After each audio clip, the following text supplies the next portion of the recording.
So, scooter kids and skaters have been pretty much mortal enemies from the beginning of time itself. That is, if time itself began around 2000, which for me it did because that's when I was born.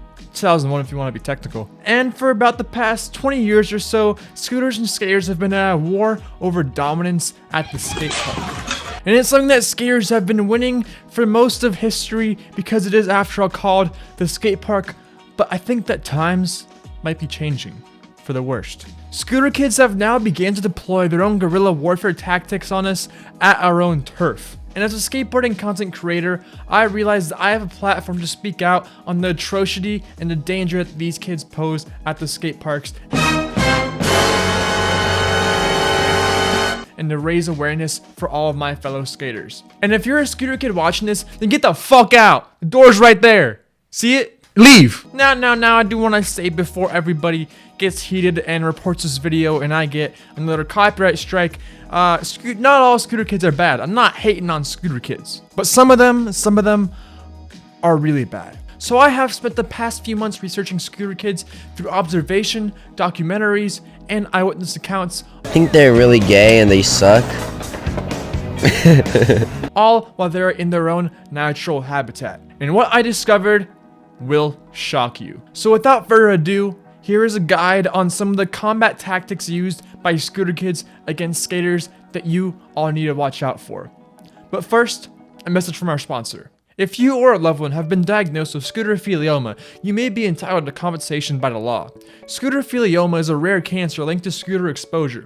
Exposure to scooters in the skate parks, zoomies, sidewalks, Instagram videos, or even within direct eyesight may have put you at risk. Please don't wait. Call 1-800-SKATE-OR-DIE today for a free legal consultation. That's 1-800-SKATE-OR-DIE. I want to start the list off with the most dangerous scooter kid of them all that you will never see coming. Also known as the invisible kamikaze scooter kid. This one poses the greatest danger to all skaters because it is the one that you'll never see coming. Imagine this scenario. You're standing at a mini ramp. You decide to check to make sure nobody's about to drop in. You make eye contact with the other guy seshing it, and he gives you the good old head nod. The coast is clear, and it is your turn to go. And the second that you drop in, scooter attack. Bam! Crash! Oh! You're on the ground in a daze. You feel your body get light, almost like you're floating, and you close your eyes and you feel your consciousness drift away. You think to yourself, am I dying? How many tabs did I take before I came here? But in the distance, you hear shrieking and screaming. Oh! Am I going to hell, you think? As it keeps getting louder and louder until you cannot stand it anymore. You open your eyes to see an obese Karen standing over you, screaming at the very top of her lungs. Watch where you're going, you stupid piece of shit! I'm calling the police on you, you fucking druggo! You proceed to get locked up for assault on a minor. And domestic terrorism. Up next is a scooter kid that always gets in the way. Now this is by far the most common trait that all scooter kids have. It's pretty much a baseline stat, and it's no surprise that it is in fact the most used combat tactic employed by scooter kid fighters today. They will simply take any chance they can get to get in front of you and snake you. I'm talking you could be riding in the most predictable way, and they will find a way to get in front of you. It's almost like it's a game for them. The let's see how many times they can snake this skater before we can get him to leave game. And I know some of you are probably thinking, well, come on, dude, they're just kids. They're not actually intentionally trying to get in front of skaters, you know. It's just a baby, man. Like, what's he gonna do? But, simply put, they are. Without a doubt, they are. This is not a simple mistake that they seem to keep making over and over again. Just like them sitting on that ledge that you keep trying to skate. Even though it may seem like there's no intelligent thought behind those eyes, they know what they're doing. This is a clear display of dominance at the skate park. That scooter kid knows that you cannot do anything to intentionally hurt them, and even more so, you don't want to hurt them, even accidentally, because we'll end up like the last guy I talked about earlier. So what do? They'll intentionally get in front of you because you'll eventually hit them and end up facing the wrath of their parents, where you'll inevitably get locked up for assault on a minor. And this all means one thing. There will be one less skater at the skate park. Even if you don't hit them, they're still winning. Every time you miss a scooter kid or you narrowly escape a snake attack, you subconsciously get traumatized to the point that you are in fear every time you see a scooter kid at the skate park. Snaking is actually a form of psychological warfare. If you're doubting me right now, just take a moment to think about it. When you get snaked once during a session, just once, you will always be on the lookout for it to happen again.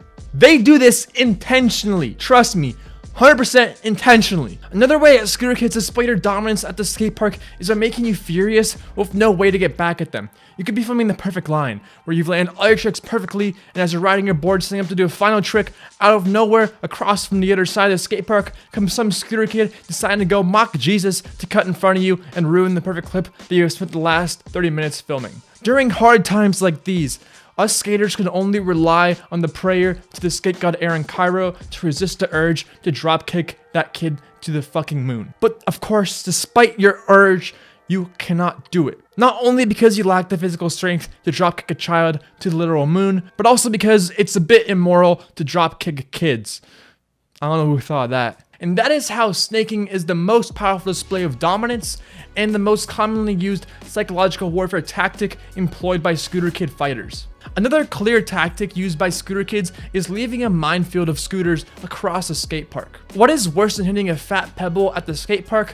Well, a goddamn scooter, obviously. Scooter kids know this, and they will intentionally put their scooters in high traffic areas of the skate park in an attempt to body as many skaters as possible. And the casualties are absolutely sickening. Now, with all this information, I know some of you are thinking, how do we fight back against the scooter kids? How do we stand up and claim what is ours? Well, after long and hard thought and countless sleepless nights, I think I may have found a few possible solutions and defense strategies. First is conversion therapy for scooter kids. No, I am not talking about gay conversion therapy. It's far too late for that, and it's not like it would actually work to begin with.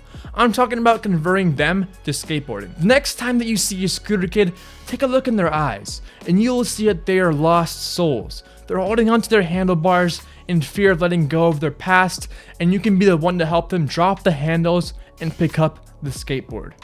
Show them the way of the skateboarder. And if they still continue to scooter and they will not change their ways, well, I have a solution for that too. It is time for us skaters to rise up and start snaking the scooter kids. Now, I know this may be a bit of a controversial solution, but just hear me out. Just hear me out. We must reclaim the dominance of the skate parks. We can no longer tolerate the abuse that we receive from scooter kids on a daily basis. Just look at Scotty over there. He is traumatized from being snaked every time he goes to a skate park. Just look at him. He can't even look at anything with handlebars without having flashbacks to all the horrible memories that he has in his mind. All the trauma that he has been through has left his confidence absolutely shattered to the point where he suffers from a severe case of erectile dysfunction. I don't think that's related to scooters though, but the point still stands. So what do you say, fellow skaters? Do we sit back and let the scooter kids take over?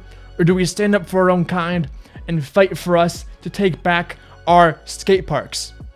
Say it with me, bitch! Skate or die! Skate or die! Skate or die!